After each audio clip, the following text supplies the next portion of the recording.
गावा प्रखंड स्थित पेहरा पूर्वी पंचायत में विधायक फंड से शमशान सेट का निर्माण किया जा रहा है, जिसमें ग्रामीणों के द्वारा रविवार को निर्माण कार्य में अनियमितता को लेकर विरोध किया गया। ग्रामीणों ने बताया कि शमशान सेट भ्रष्टाचार के भेंट चढ़ गया है।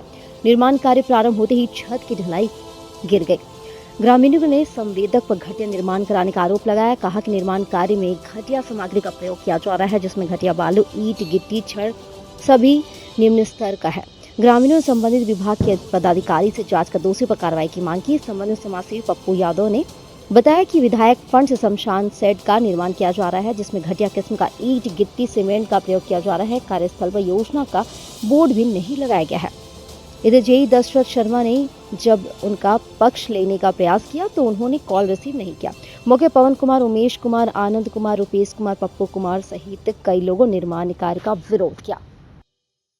रुपेश कुमार, हीरा बाजार पूर्वी। यहाँ का जो शमशान घाट का जो सेट बन रहा है, इसमें ना सीमेंट का बराबर है, ना तो बालू है, ना तो इसमें रड का कोई समझ में आ रहा है। और जो ईंट लगना चाहिए, सुनने में आया कि चिमनी ईंट लगना चाहिए, जिसमें कि बंगला ईंट को डाला जा रहा है ना। और बीम जो बना हुआ है वो अभी से ही जर्जर स्थिति में आ चुका है। बाकी और हम क्या कह सकते हैं, ये तो भ्रष्टाचार का ही भेंट चढ़ चुका है। कुमार पेशे से एक प्राइवेट शिक्षक भी हूँ और एक समाजसेवी भी, समाजसेवा के तौर पे कुछ ग्रामीणों के द्वारा शिकायत आया कि यहाँ जो पूर्वी पेहरा में शमशान सेट जो बना हुआ है उसमें अनियमितता बढ़ती जा रही है। जो मटेरियल होना चाहिए, जो सीमेंट और बालू का अनुपात होना चाहिए, जितने एमएम का छड़ लगना चाहिए, उस तरह से नहीं हो रहा है। और सुनने को आया कि एक बार जब छज्जा का निर्माण होते होते गिर गया है, तो हम सभी ने ग्रामीणों ने आके एक बार इसका निरीक्षण किया, देखा तो वास्तव में ये बात सही पाया गया कि सीमेंट का अनुपात, सीमेंट और बालू का अनुपात भी कम देखा गया। साथ साथ में जो कहा जाता है कि बीम में, जहाँ तक हम जानते हैं, जहाँ तक सुने हैं, जहाँ तक अपने घरों के निर्माण में देखे हैं कि पिलर में कम से कम 10 mm, कम से कम 10 और ज़्यादा 12 mm का छड़ होना चाहिए। वहाँ पर इन लोगों ने 8 mm का छड़ लगाया है।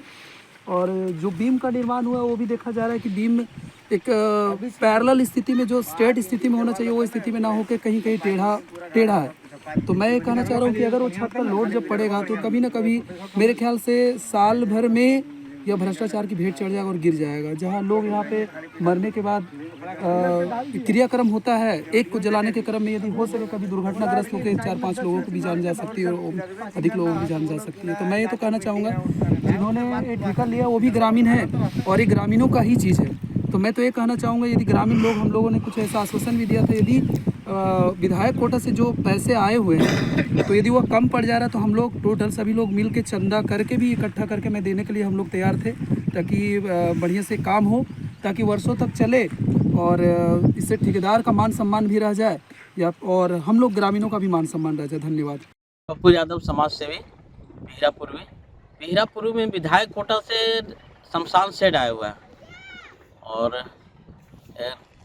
बीजेपी के कार्यकर्ता उसको करवा रहे हैं, लेकिन इसमें भारी अनियमितता बरती जा रही है। ना तो इसमें बोर्ड लगा हुआ है और जो पिलर में जो रड पड़ा हुआ है वो भी जो है कम एमएम का है, जो एस्टिमेट के अनुसार नहीं है। ठीक है, नीचे जो है कि फाउंडेशन जो है बहुत कम गया हुआ है। एक तो ये बालू क्षेत्र रहने के कारण जो है कि थोड़ा सा में जो है कि ये बाढ़ आएगा और जो है कि इसको उलट के चला जाएगा। तो आज कुछ ग्रामीण के साथ जो है कि हम सब आए यहाँ पे, कार्यस्थल पर आए और ना तो यहाँ बोर्ड देखे और कार्य में भारी अनियमितता है। ये चिमनी ईंटा की जगह जो है लोकल ईंटा और बंगला ईंटा दिया जा रहा है। ठीक है, मसाला भी जो है कि वो अनुरूप से बालू और सीमेंट का जो है कि जो कम्बिनेशन होना है वो भी नहीं दिया जा रहा है।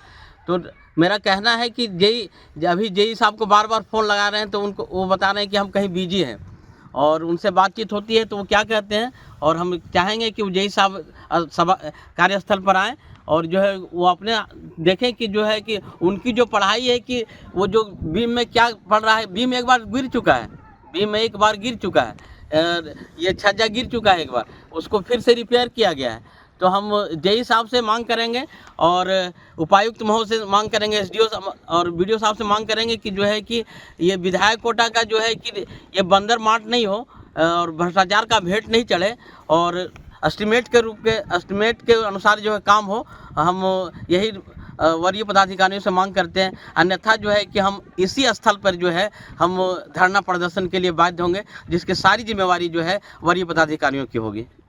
गिरिडीह में वर्षों से विश्वसनीय स्वास्थ्य सेवा का दूसरा नाम है नवजीवन नर्सिंग होम, जहां 24 घंटे आईसीयू, आपातकालीन सेवा की सुविधा तथा अनुभवी डॉक्टर द्वारा मरीजों का सफल इलाज किया जाता है। इसके अलावा सिपाका आईसीयू चेन्नई से संचालित अत्याधुनिक उपकरणों की सुविधा, आधुनिक इंटरलॉकिंग पद्धति द्वारा टूटी हुई हड्डियों का बेहद कम दर्द व कम खर्च में सफलतापूर्वक इलाज किया जाता है। इस हॉस्पिटल में सभी तरह के ऑपरेशन, स्त्री एवं शिशु समस्या का निदान, जनरल मेडिसिन की व्यवस्था, दंत चिकित्सा सेवा, सभी प्रकार के विशेषज्ञ जैसे जोड़ प्रत्यारोपण सर्जन, हड्डी रोग विशेषज्ञ, स्त्री एवं प्रसव रोग विशेषज्ञ, जनरल फिजिशियन, चर्म रोग विशेषज्ञ, जनरल सर्जन, दंत रोग विशेषज्ञ एवं नाक, कान, गला रोग विशेषज्ञ अपनी सेवा प्रदान करते हैं। यहाँ सिटी स्कैन, डिजिटल एक्सरे एवं पैथोलॉजी की सुविधा भी दी जाती है। वहीं यहाँ आयुष्मान भारत मुख्यमंत्री जन आरोग्य योजना के तहत सभी तरह की सेवा मुफ्त में दी जाती है। आयुष्मान भारत के तहत आपको 5 लाख तक के स्वास्थ्य बीमा का लाभ दिया जाता है। तो अपने स्वास्थ्य से जुड़ी किसी भी समस्या के निदान हेतु आज ही संपर्क करें bank of India main branch के समीप बरगंडा गिरिडीह नवजीवन नर्सिंग होम, जो समझता है आपके जीवन का महत्व।